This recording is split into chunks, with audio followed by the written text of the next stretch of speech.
Hey, my name is Anny and I'm the shutter from Noise for the Voiceless, and for the next 16 days I will guide you through different topics about violence against women, because yesterday was the 25th of November and it's the International Day about violence against women, and from this day on till the 10th of December, which is the International Day of Human Rights, there are like 16 days of awareness about like any kind of violence against women. So what's my topic for today? Today's topic, I choose Generation Equality Stands Against Rape. It was the campaign from last year. And so yeah, that's what we will talk about today. But to carry on further, I also would like to include trans women, because they're not any less women, and also queer people in general, because society often incorrectly identify those people as feminine enough, so they also experience this kind of trauma, I would say, because yeah, it's kind of traumatic.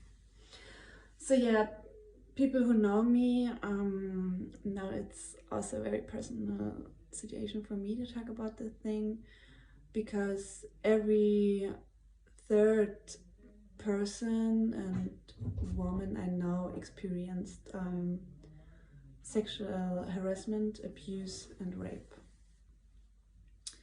And if you now want to know how many of them reported their abuser, I can show it to you with one hand. One person I know, yeah. From all the other persons, you know, I have this information from. So yeah, that's kind of pretty rough. So why is it like this? And that's also a big topic for a movement and a hashtag, and this one is called Why I Didn't Report. And yeah, I also made I also made this year a post about why I didn't report, and who knows me know this post.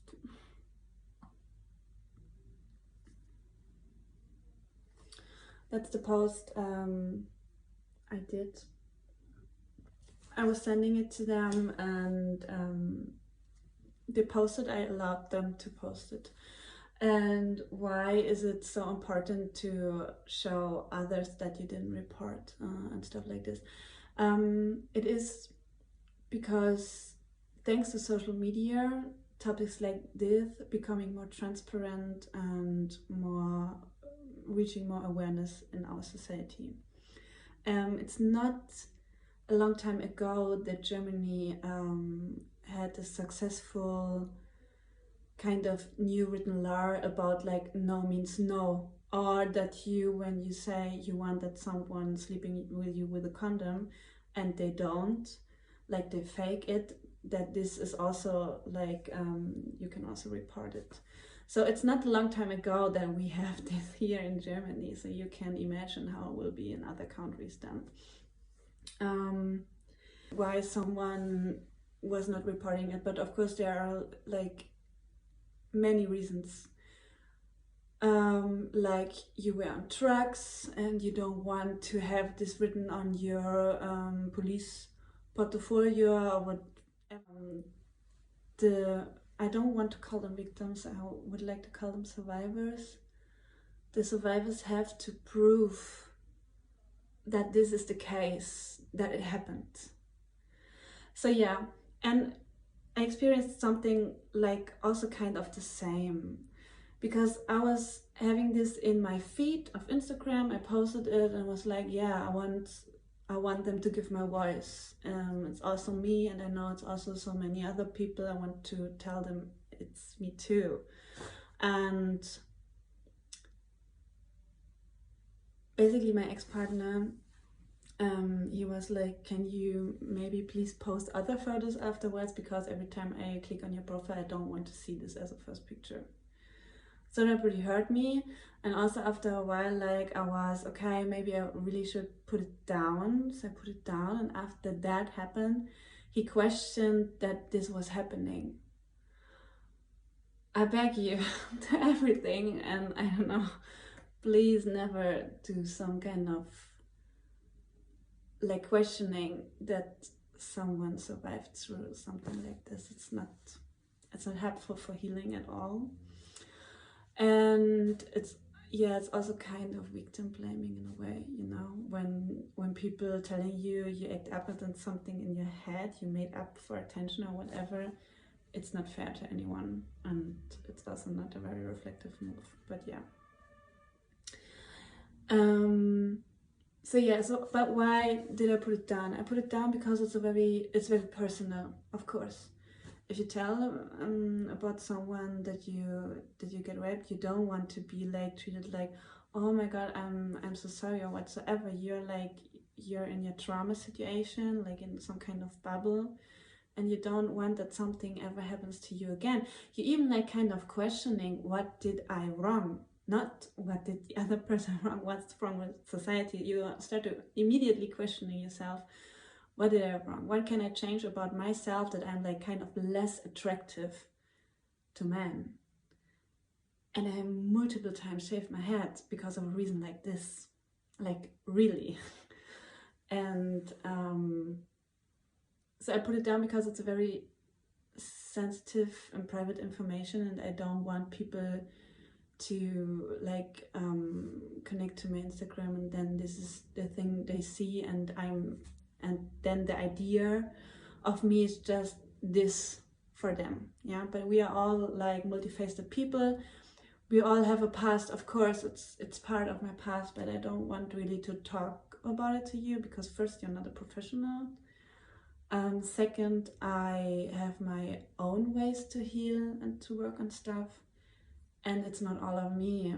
It's not all of a person that it happens to them. They are so fucking strong that they made it till this kind of exact moment. They trapped out of the past and are here present. And of course you can offer them your hand to a future. That's, I guess, pretty nice, but everything else won't work at all, because our system is not very preventious against rape and sexual harassment. That's a big problem.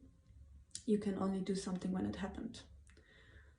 And because of that, everyone I know also has two best friends. And that is, of course, your keys. Because first, you're not a professional. Second, I have my own ways to heal and to work on stuff. And it's not all of me.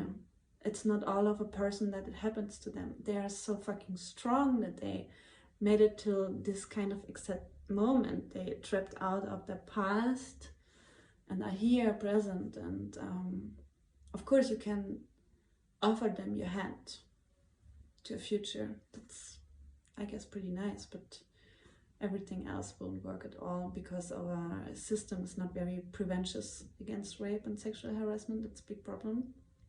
You can only do something when it happened. And because of that, everyone I know also has two best friends. And that is, of course, your keys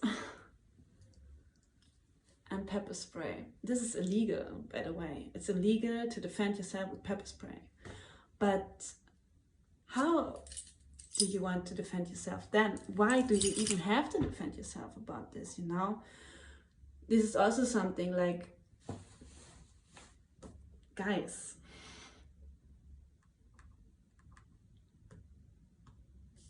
no means no, really. And if I can't say no because I'm too drunk, I'm on Molly, that's my personal decision. It has nothing to do with you. Then it doesn't mean yes. No means fucking no.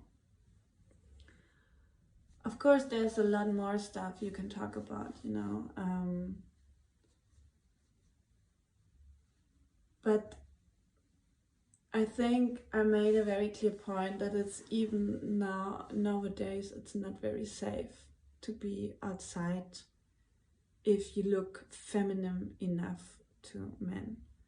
And it starts with someone like shouting after you, but it's also that you have some situations where you're running home or you're thinking about like which is the safest route and do I stop by in a shop or something like this. It's this constant thing of your keys in your hand. It's this kind of thought of the idea to join some kind of self-defense course and stuff like this, you know, and I'm very sad and frustrated about the fact that we still have to do this and that it's, yeah, that people are basically like playing with fears and just took advantage of another person in kind of weak situations. I don't know, I don't get it. Yeah, I really hope all of you are staying safe. I hope not many of you have experienced something like this. I know it's not true, it's just a wish, you know, but I still can wish for something also in this time, so yeah, I wish for that. Yeah, whenever you need to talk to someone in this kind of ways, I will write down some numbers. You can also write us in the chat.